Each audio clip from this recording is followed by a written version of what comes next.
Years ago, in an effort to help our young children see the world beyond themselves, my husband and I purchased a stack of gift cards to local fast food joints and asked our kids to keep their eyes open for people who might be in need of a meal.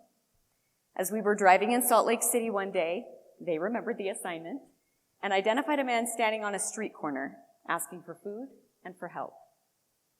As we approached the intersection where he was, I noticed through the torn leg of his pants that his shin and calf had sustained a terrible injury at some point. He limped severely as he approached our car to gratefully accept the outstretched food card. Up close, I was startled to observe that although he was weather-beaten and aging prematurely, he couldn't have been older than 25 or so.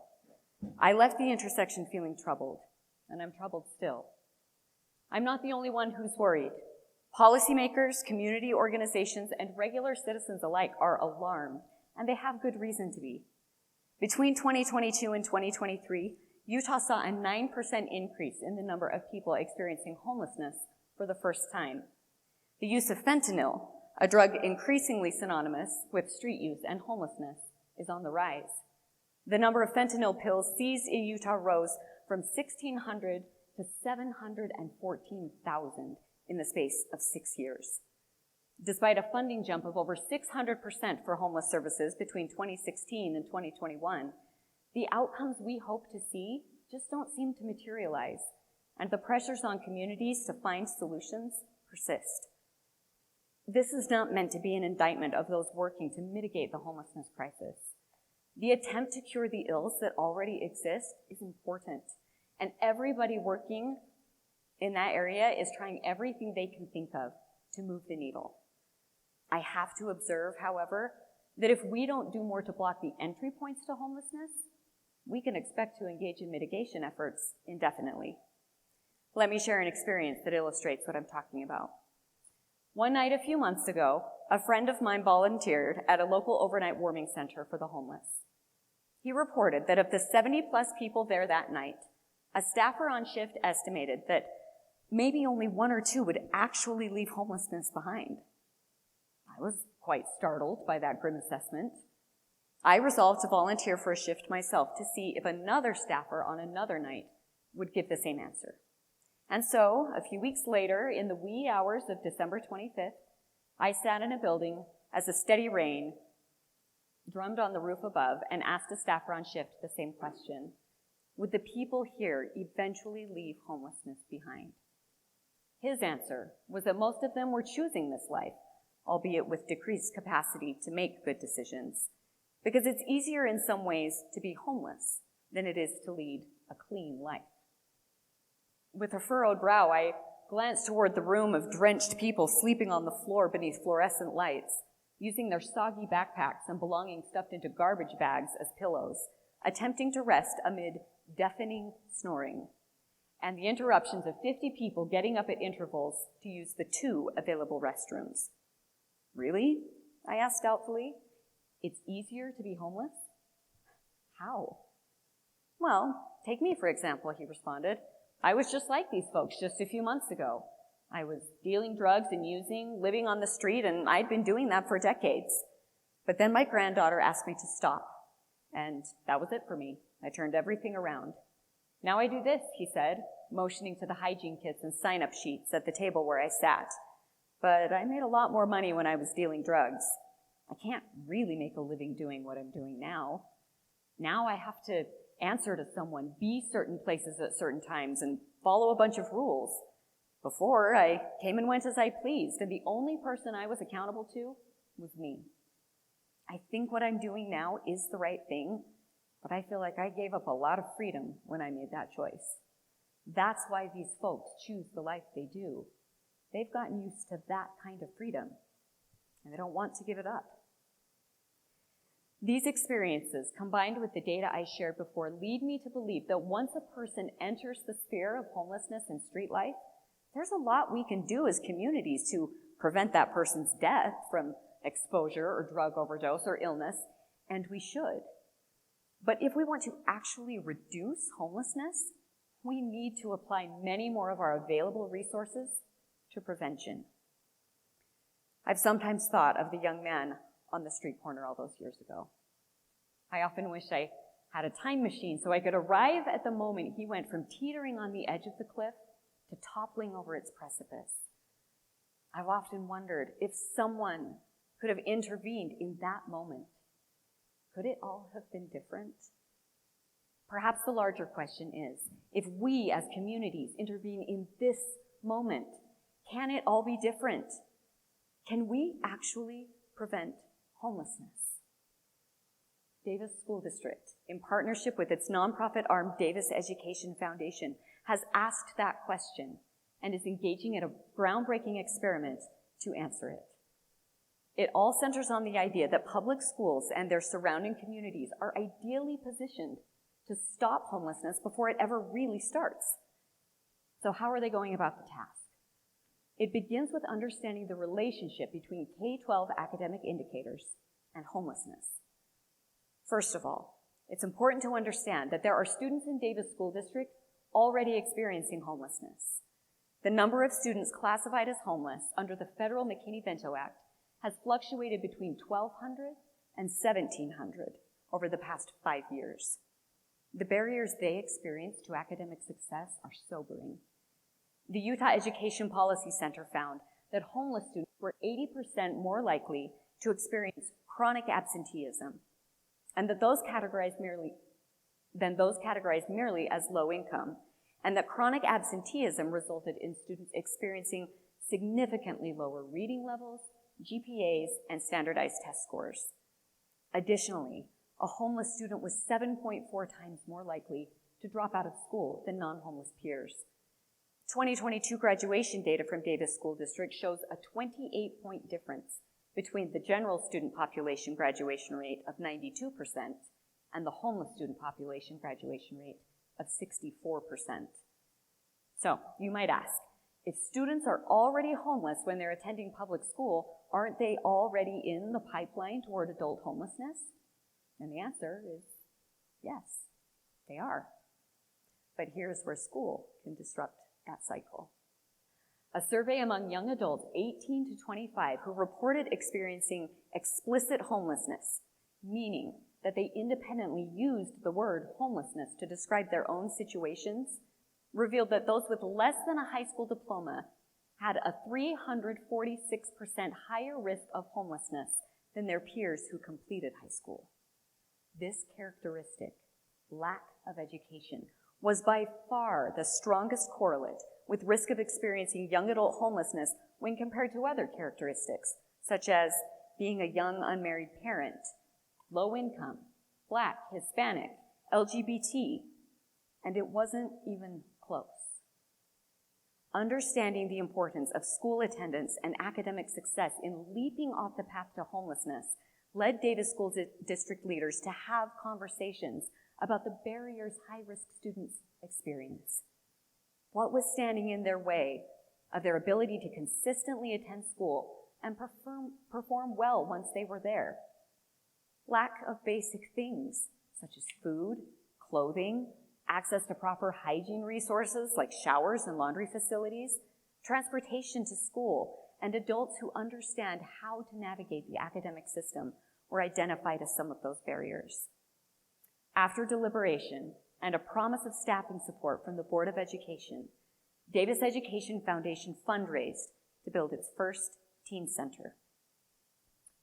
Davis School District teen centers are spaces in high schools where at-risk and homeless students can access private showering and laundry facilities, quiet study space, food resources, transportation vouchers, clothing, academic supports, mental health assistance, post-secondary advisement, FAFSA guidance, connection to available housing options, all on site at one location within the school.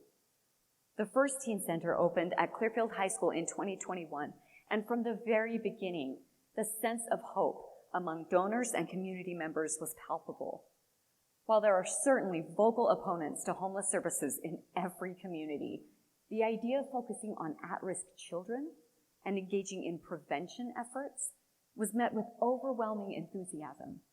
Monetary donations from individuals and corporations poured in. Community members donated food and assembled kits. Local grandmas tied quilts.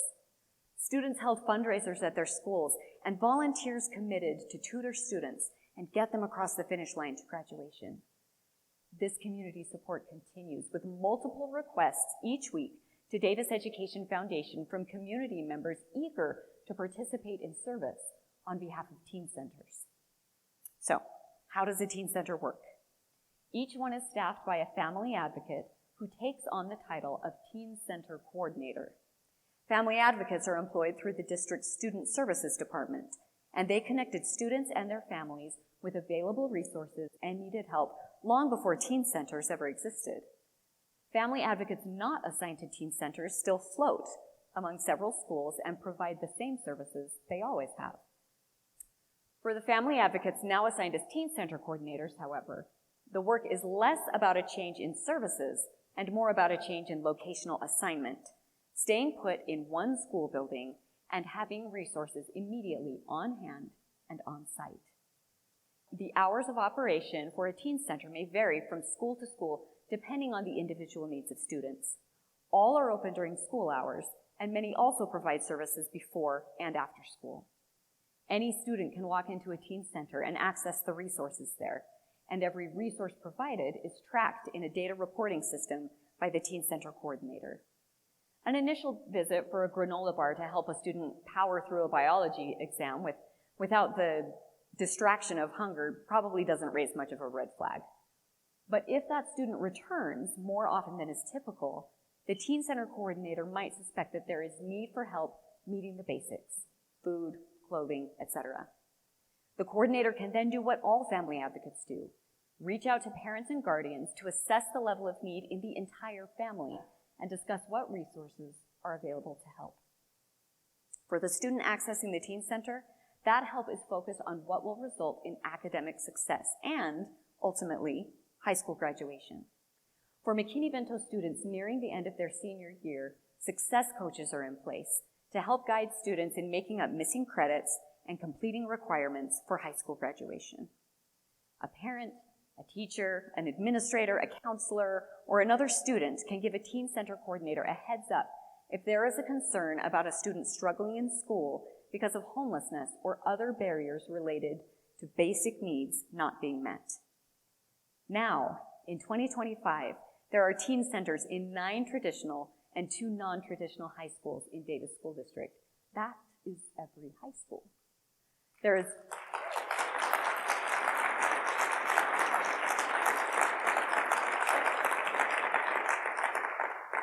also a 16-bed overnight facility operated by a third-party provider where students can focus on attending school instead of on securing a safe place to sleep. All of these were funded with private donations and grants, not with school district dollars. Continuing costs for supplies and operations are provided by the community through in-kind donations and funds donated to Davis Education Foundation. Between August 2024 and January 2025, 67,000 individual services ranging from food assistance to mentoring to holiday help have been rendered to more than 7,400 students through teen centers. Numbers like these would be impossible if it weren't for some of the inherent abilities public schools possess to reach at-risk student populations.